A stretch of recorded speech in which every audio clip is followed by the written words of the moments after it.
જ્યારે વિચારોમાં કોમળતા આવે, જ્યારે વચનોમાં કોમળતા આવે, જ્યારે વ્યવહારમાં કોમળતા આવે, જ્યારે વર્તનમાં કોમળતા આવે, એ અંતઃકરણ એનું શુદ્ધ બને.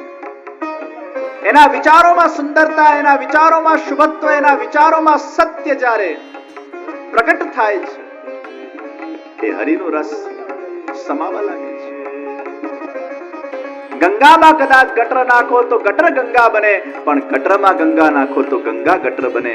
આપણું અગર અંતઃકરણ અશુદ્ધ હશે, અંતઃકરણ વિકાર વાળું હશે, અંતઃકરણ મલિન હશે, એમાં કેટલું પણ ગંગાજળ રૂપી સત્સંગ નાખશો, એ અંતઃકરણ પણ એ સત્સંગને કદાચ ઝીલી નહીં શકે. પણ અંતઃકરણની શુદ્ધિ કરીને જ્યારે સત્સંગ સેવાને સ્મરણ થાય, ત્યારે ક્યાંક ને ક્યાંક એ હરિરસ અનુભૂત થતું. અરે તાવ આવ્યો હોય, એમાં કેટલી સ્વાદિષ્ટ સામગ્રી તમે ખાઓ, કડવી જ લાગે, પણ સ્વસ્થ હોઈએ ને એ સ્વાદિષ્ટ વસ્તુ ખાઈએ તો એનો આનંદ આપણે, એનું લુપ્ત આપણે ઉઠાવી શકીએ. હરે રસ તબહી તો જાય, હરે રસ તબહી તો જાય.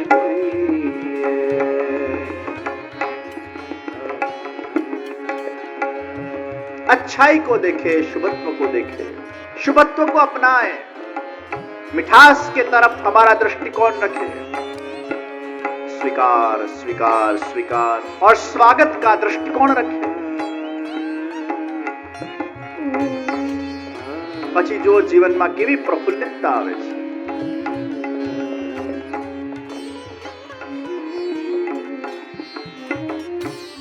અને કદાચ એનો વિચાર આવી પણ જાય તો એને પણ ધીરે ધીરે દ્રષ્ટા બનીને એને આવા દો અને જવા દો, એમાં પડો નહીં. हम आकाश बन जाए, बादल आते जाते रहते हैं उसमें, लेकिन हम उसमें अपने आप को कहीं भी परोते नहीं. ये मन ने आकाश ना जेवो बनावीए, विशाल बनावीए. એ આકાશમાં પ્રકાશ પણ છે, આકાશમાં ચંદ્રમાની ચાંદની પણ છે, એ આકાશમાં હવાઓ પણ છે, એ આકાશમાં સમુદ્રની લહેરો પણ છે, એ આકાશમાં વાદળાઓ પણ છે. એ આકાશ સ્થિર બનીને ગુડ એન્ડ બેડ થોટ્સ આપણને પૂછ્યા વગર ઘણીવાર આવી જાય, એને આવા દો. ખરાબ થોટ્સ આવે છે, આવા દો. આવીને એને જવા દો, એને એન્ટરટેન નહીં કરો. પણ જ્યાં તમે ખરાબ થોટ્સને એન્ટરટેન કરવા લાગ્યા, એટલે ધીરે ધીરે ખરાબ થોટ્સને આવું ગમતું જશે. કોઈ આપણા દરવાજા પર ખખડાવવા આવે અને દરવાજો આપણે ખોલીએ જ નહીં, તો બીજી વાર આવે ખોલીએ નહીં, ત્રીજી વાર આવે ખોલીએ નહીં, અને કદાચ ખોલીએ તો અંદર ના આવવા દઈએ, તો ચોથી વાર તમારો દરવાજો ખખડાવો તો બંધ કરી નાખશે. પણ આપણે એમ ડિસ્ટર્બન્સ ઉભો કરવાની જરૂર નથી કે આ શું કામ મારા દરવાજા પર વારંવાર આવતો હશે. એ આવશે. ખરાબ થોટ્સ આવે આવે અને એને જવા દો, આવે એને જવા દો, એમાં પડો નહીં. સારા થોટ્સને ગ્રાહ્ય કરો, સદવિચારોને ગ્રાહ્ય કરો. પછી એના જીવનમાં એવી મધુરતા આવશે, એવી મીઠાશ આવશે. સદવિચારોની સમૃદ્ધિ એ શ્રેષ્ઠ સમૃદ્ધિ છે.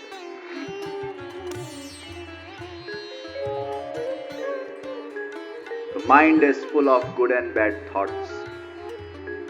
When we are happy, we get good thoughts. When we are unhappy, we get bad thoughts.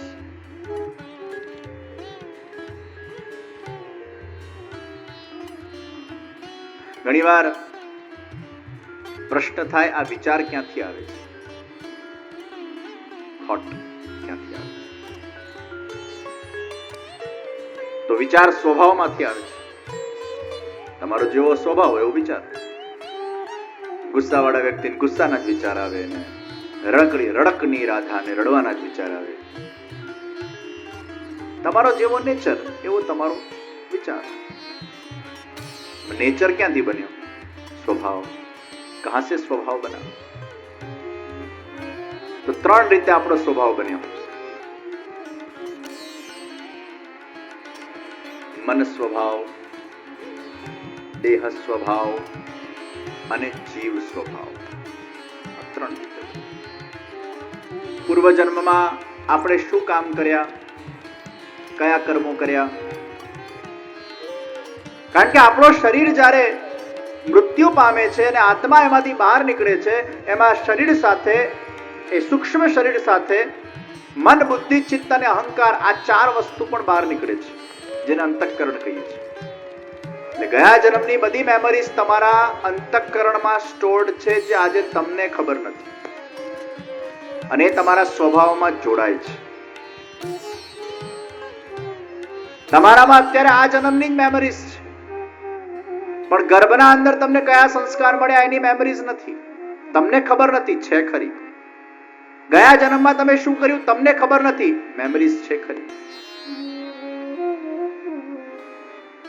એક જગ્યાએ મારી પધરામણી હતી, તો એક બેન મને બોલ્યા કે જે મને સાપ જ દેખાયા કરે છે, સાપ જ દેખાયા કરે છે, સાપ જ દેખાયા કરે છે. એટલે મેં એમને પૂછ્યું કેમ આવું થાય છે?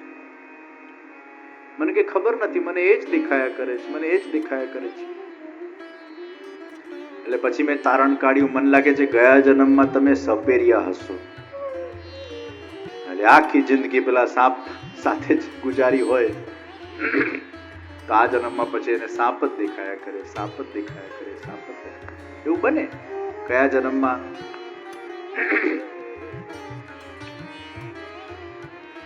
તો ઘણીવાર આવું થાય તો શું કરવું? હવે દેખાય છે તો હકીકત છે, ગયા જન્મનું છે, ચલો એ પણ હકીકત છે, પણ એને કાઢવું કેમ? મેં જે ઉપાય આપ્યો, એ દેખાય છે તો તમારા જાતને પ્રશ્ન નહીં પૂછો કે આ કેમ દેખાય છે. જેટલા પ્રશ્ન પૂછશો કે આ કેમ દેખાય છે, એટલું વધારે દેખાશે. જેટલું એને છંછેડશો એટલું વધારે. એકવાર એક સંત હતા, એને પોતાના શિષ્યને કીધું કે હું તને એક મંત્રની દીક્ષા આપું,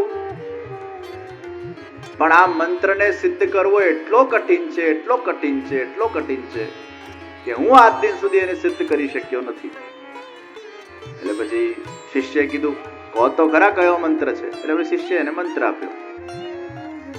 અરે આ તો બહુ ઈઝી છે, કેટલી વાર કરવાનો? એટલે કે 108 વાર કરવાનો. અરે 108 વાર આપ ના કરી શકો ગુરુજી, આવું બને? તું કરી જો, પણ યાદ રાખજે આ 108 વાર જ્યારે તું મંત્ર કરશે ત્યારે ધ્યાન રાખજે કે તારા મગજમાં એક પણ વાર વાંદરું નહીં આવવું જોઈએ, વાંદરું આવવું જોઈએ નહીં. એટલે પેલો શિષ્ય મંત્ર કરવા બેઠો, હજી તો એક વાર એને માળા જપવાની શરૂઆત કરી, તે બીજા જ મણકે વાંદરું, ત્રીજા મણકે વાંદરું, ચોથા મણકે વાંદરું. પેલાના મનમાં તો આ થઈ શું રહ્યું છે? વાંદરું, વાંદરું, વાંદરું, એ જતો જ નથી મગજમાંથી. થાકીને હારીને ગુરુજીને કીધું, મહારાજ આ મારું કામ નહીં, આ વાંદરો મારો પીછો જ નથી છોડતો. એકવાર તો 99 ઉપર પહોંચ્યો, એના વિચાર વગર તે 100 પર આવી ગયો. મેં બહુ પ્રયત્ન કર્યા, પણ આ વાંદરાથી મને છુટકારો મળ્યો નહીં.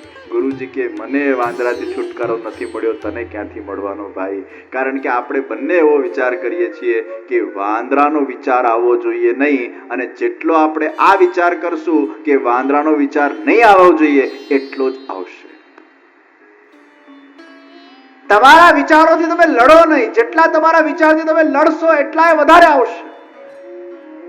ઘણા લોકોને ઊંઘ નથી આવતી ને, 10 વાર પૂછે મને ઊંઘ નથી આવતી, મને ઊંઘ નથી આવતી, મને ઊંઘ નથી આવતી. પછી પૂછે મને કેમ ઊંઘ નથી આવતી, મને કેમ ઊંઘ નથી આવતી, મને કેમ ઊંઘ નથી આવતી. પાછા 10 જણાને કે મને ઊંઘ નથી આવતી, મને ઊંઘ નથી આવતી.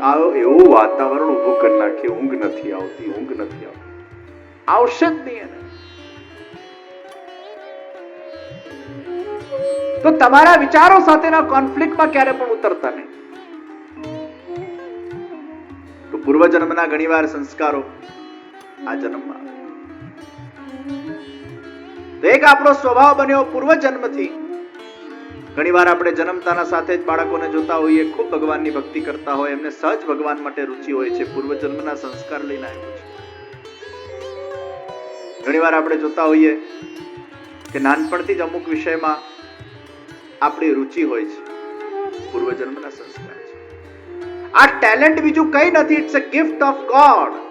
What is God gifted? That is talent, and that talent you are gaining from your past life, because તમારું અંતઃકરણ હવે આખી જિંદગી એને ગીત ગાયા હોય તો વિચાર કરો એના મન અને બુદ્ધિમાં કેવા એ ગાનના સંસ્કાર હશે.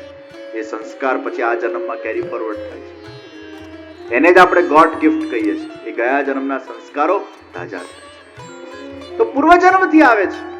માતા પિતાથી આપણા અંદર સંસ્કાર આવે, જેનેટિક સંસ્કાર જેને આપણે કહીએ. માતા પિતાનો સ્વભાવ તમારા અંદર અમુક રીતે આવે, ગર્ભના સંસ્કારનો સ્વભાવ આવે, તમારું કઈ રીતે જન્મ થયું ને કઈ રીતે તમારી પરવરિશ થઈ, તમે નાનપણમાં શું જોયું, શું કર્યું, ગર્ભાવસ્થાના અંદર માએ શું જોયું, શું કર્યું, ઇત્યાદિ ઇત્યાદિ ઇત્યાદિ, એ બધી જ વસ્તુઓ તમારા અંદર ભેગી થઈ.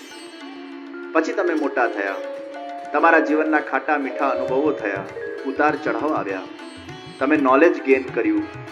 એ બધામાંથી તમારા અંદર અમુક વસ્તુઓ ઘડાઈ, સત્સંગ આવ્યું, દુસ્સંગ આવ્યું, અમુક વસ્તુઓ ઘડાઈ, અને એમ કરતા તમારો એક સ્વભાવનું નિર્માણ થયું.